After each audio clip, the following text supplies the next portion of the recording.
Head of the department, Dr. Kavita Sahu, other faculties, and my dear student friends. I have the immense pleasure to be here to share some of my thoughts, ideas, feelings on this topic. Some months back, when your esteemed HOD, Dr. Kavita Sahu, is well known to me and his husband is also very well known to me, told me that they are organizing a seminar and to come here. I agreed to come here, not to speak particularly. I wanted to share the emotion thoughts of student friends, because we have reached a certain stage and we want to learn. A writer always stand to learn from experience. Everything is not learned from books. Many things are learned from experience by doing and things, interacting with the different sections of the society. That is why I decided to come here, and I thanks your HOD and Vice Chancellor and other administrator who have enabled me to come here and to share my thoughts. While coming today, we both, Dr. Manoj Das and I came in a same vehicle. It was a very pleasant experience. I have mixed with him, but today I would understand his in-depth knowledge of the society. As a student of economics or as an economist or an economics faculty, you have to read the textbook. It is okay. But you have to learn the utility of economics. It is relevance to society. It is relevance to the day-to-day lives of human beings, suffering, emotions, problems. Textbook is one aspect for your career, but understanding the society, life, problems, emotion is another aspect. I was very much impressed the way he discussed the various things about his college, his life, and gave opinion on various topics. It impressed me very much. This type of thinking, I hope you must have also inculcated such type of thinking. Now coming to your topic is the capacity building on digital and financial literacy. Already three eminent speakers have spoken. I am not going to use any slide, or I never use also. I don't prefer to use slide, because what I thought I want to, because you can read many things from my articles. I may write an articles in one or two articles in the future. This is a program of a government. Prime Minister Uchchotara Shiksha Abhiyan, like राष्ट्रीय उच्चतर शिक्षा अभियान in line with the National Educational Policy 2022. I am not going to this scheme of government. I am directly coming to the topic. Capacity building program on the digital and financial literacy. First, we must understand what is capacity building. Dictionary. What is capacity building? Capacity building means to strengthen, to fortify, to increase your ability, potentiality, talent, activities to do anything in a better way. It may be applicable in case of an individual or institution. That may be applicable in both cases. So the topic itself is to enhance your potentiality, ability, talent, capacity, and so on and so on. Now topic is digital and financial literacy. Digital literacy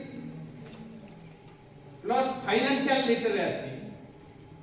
Digital literacy is one aspect, financial literacy is one aspect, but digital financial literacy is not exactly digital and plus financial literacy. You must understand. One may think that digital literacy plus financial literacy is equal to digital financial. No. This not exactly same. Digital, but today on the same day is completed because of a digital technology. Similarly, earlier when we are getting salary in check, or when any payment was made, it was made in check or in cash. Earlier when we are joining, we are getting salary in cash. Then after some year we get in check. Now the money salary is transferred to the bank account. Claims payment are made to the policyholder to their account. That means digital technology is used for purchasing policy, opening an account, drawing your money through internet, ATM, and phone pay, all these things, Google Pay. So digital financial literacy means using digital technology for a purchase of a financial product or a appropriate, practical or efficient financial decision. That must you must understand. Another important thing is that what is financial inclusion? Financial inclusion means you are having access to the savings, debt, loans, credit and so on. That means you are having access to insurance, banking, all these financial institutions. That is financial inclusion. Savings behavior and financial behavior. That is two important things. Both are not exactly same. I have done PhD in savings behavior. Savings behavior means a person, the way one act and react to the process of a savings. Savings behavior means one acts and reacts to the process of a savings or investment. Financial behavior means your income, the way one acts to the income generation, consumption, savings, investment and borrowing. So financial behavior encompasses all these things. That is a bigger subject. Finance means income, expenditure, saving, debt. One word constitutes everything. When we write articles, for example, we write fiddling with the finances. That means government is manipulating data regarding the finances. So we must understand this financial behavior.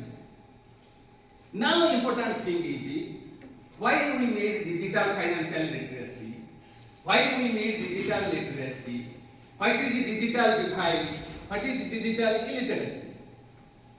Digital divide means inaccess to use of digital platform. That means not only inaccess, gap, that is exactly gap to using the digital platform. That how this happens. It happens because of age, because of knowledge, because of environment, because of our internet facility. For my case, I am one of the highest user of social media and internet. Not less than 8 hours, I spend more than 8 hours per day. But you will not believe that when first computer was introduced, I was averse to learn. I thought I cannot enter such thick complication things. I don't have mind intention to enter this computer.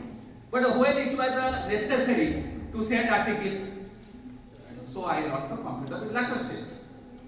As far as WhatsApp is concerned, smartphone is concerned, I had purchased one smartphone, but I spent 1 year, I could not start using it and it became obsolete. So I have to throw.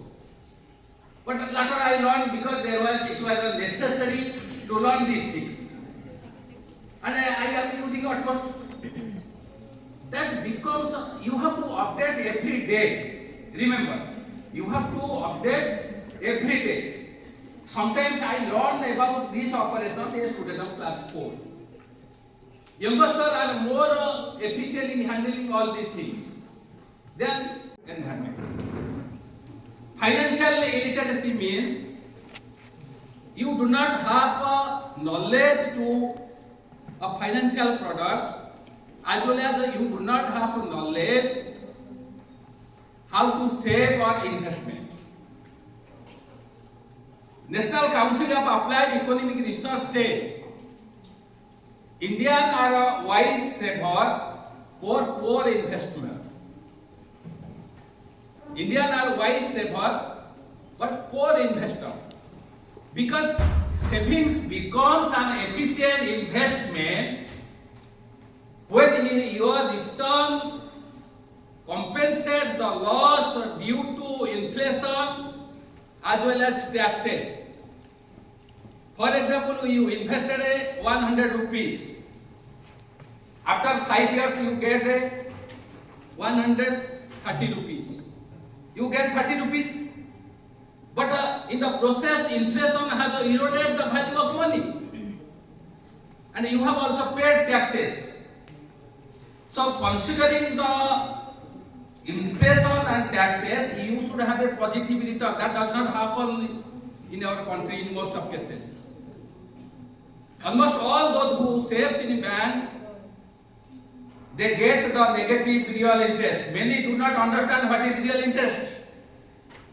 Nominal interest minus inflation is real interest. For example, I am getting 2-3% in savings account. Inflation is say 3-4%. That means I am getting negative. So return almost Indians are wise saver but poor investors. That we must understand.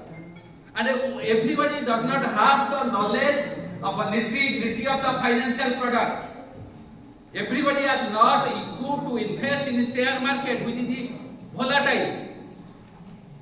So financial literacy is very important. Digital literacy is important, because digital literacy and financial literacy will enable one to invest his product or purchase a financial product properly, as well as will prevent from the cyber fraud, digital fraud. Because this has become rampant today. Every process of growth has a simultaneously negative aspect. When a payment is becoming easier, depositing money is becoming easier, investing money is becoming easier, simultaneously fraudulent practices are growing by the side. Unfortunately, you know many people who have cheated, cheat fund scams. Unfortunately, it is not the poor people. It is not the illiterate people. It is the top class intellectual, top service holder of the society who are defrauded through the digital fraud. That is important. That happens because lack of awareness, knowledge, one aspect. Second aspect is the lack of critical thinking and greedy. Lack of critical thinking has nothing to do with your knowledge, talent, ability. It is linked with your power to analyze in a critical way. A person having a critical thinking, when out of 1 lakh people, 99,990 people say one thing, if one has critical thinking, he or she may differ.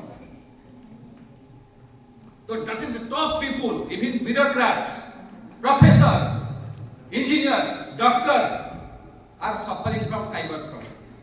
One aspect is greed, another lack of knowledge, because they do not think. Suppose somebody is telling that I will give you 16% interest per month. They should think, if an individual or private organization is able to give so much interest, why public sector like bank, insurance are not giving?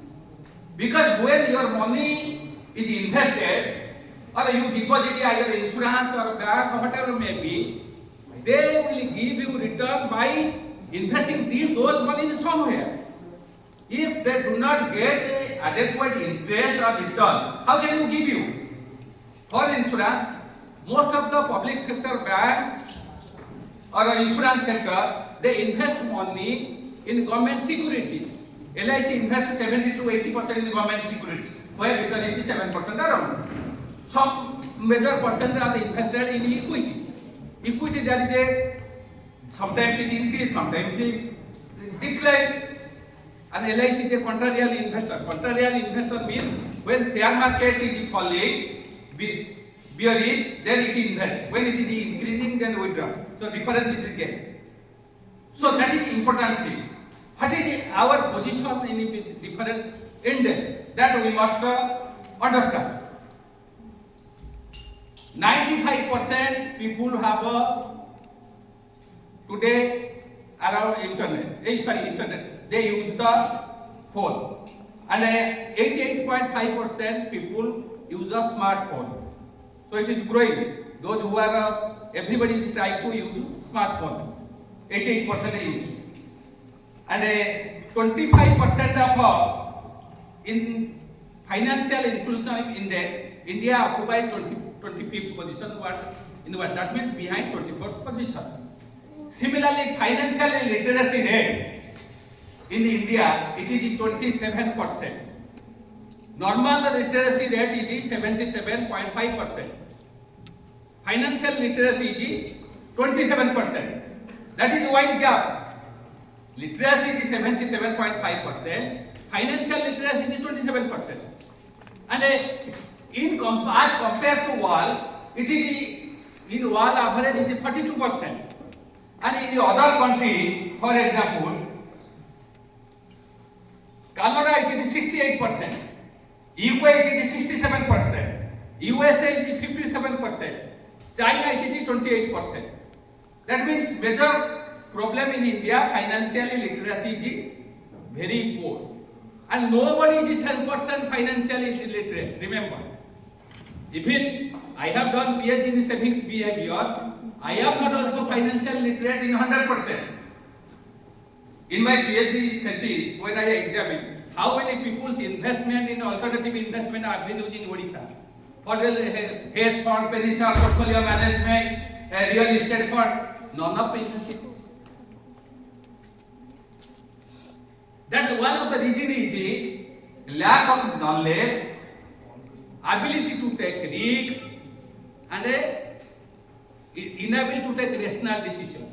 In first session, there was talking about those things, financial behavior, finance, and so many things. Human being basically always does not act rational. If there will be no rule regulation, how many will use helmet? Exactly you ask yourself. Very few will use helmet. Everybody knows taking smoking or drinking is bad for health. Why not people giving up? Because they are human being. One is human being because he will have some mistakes. He will never have 100% control on his behavior, sense of God, because he is human. But what is important, how one can minimize his drawback, negative things. One cannot be 100%, but I cannot be 100% perfect. That is why man does not always, human being does not always act rationally. That is one aspect. Second thing, most of the people are risk averse. Basically, middle class people are risk averse because they think by taking risks they may lose more. That is important. Share market, most of the today, another major crisis is today, savings behavior. Deposit in banking is declining as percentage of GDP. It is bank deposit that provides capital to the corporate, that provides capital to the government. Government borrows money to bridge its fiscal deficit. Where it borrows? Corporate where government is the biggest borrower. Corporates are second biggest borrower. People, if bank deposit will decline, then where they will get money? How they will invest? That means people are not savings in banks as past like this. Their money, gradually their investment in mutual fund is increasing. Insurance fund is remaining constant as percent of GDP. I am not against investing in mutual funds.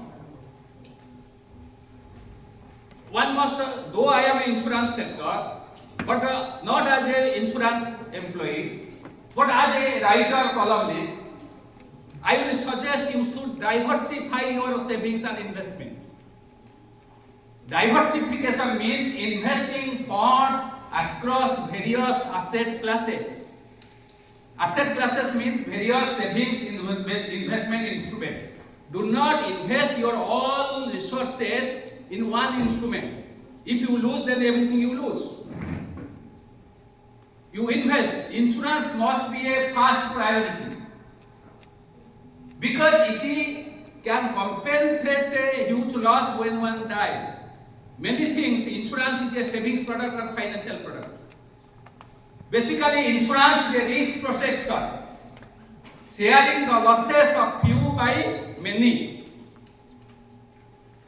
If you purchase an insurance policy of amount 5 lakhs, if you have paid one premium, if you die, your nominee will get 5 lakhs. If you die by accident, nominee will get 10 lakhs. But in other savings avenues, that is not possible. Insurance is something different. One must have an insurance. See, many babas exploit many innocent ladies and people. Even very powerful go to them because they do not have a critical thinking or they have some personal benefit. So as a writer, I will suggest you to have independent and critical thinking. Analyze everything in a pro-people angle. Research means you have independent thinking. For example, Keynes has said emergency is the prime motive of savings. But you do not accept it. You do not reject it. You should think what is the prime motive of savings. You read in a books, so and written. You have to secure mark, you have to read the books and you have to write accordingly. But apart from your career, job and books, you have a different life. This different life determines your personality. This different approach determines your humanity. This is determine your presence in the society. You should have an independent thinking. You should have a critical thinking. And mostly I will conclude with few lines. You are in this IAS, you may become bureaucrat, you may get big job, you may be a good writer, you may be get a social recognition. It is not important where you are reading, it is important how you are trying. How you are enhancing your personal potentiality, how you are enhancing your creativity, how you are putting effort for the betterment of the society. And you are in the society, you move in a road. The road is built on the taxpayer money. You read in the college. This college is the university is built on taxpayer money. But wherever you go, it is built on the taxpayer money. This taxpayer also contain the poor people who paid huge taxes for indirect tax. You have a responsibility to society also. Build up career, be a good human being, have a independent critical thinking and contribute to society. With this I conclude my speech. Thank you well for sharing my thoughts, ideas. With this I conclude my announcement.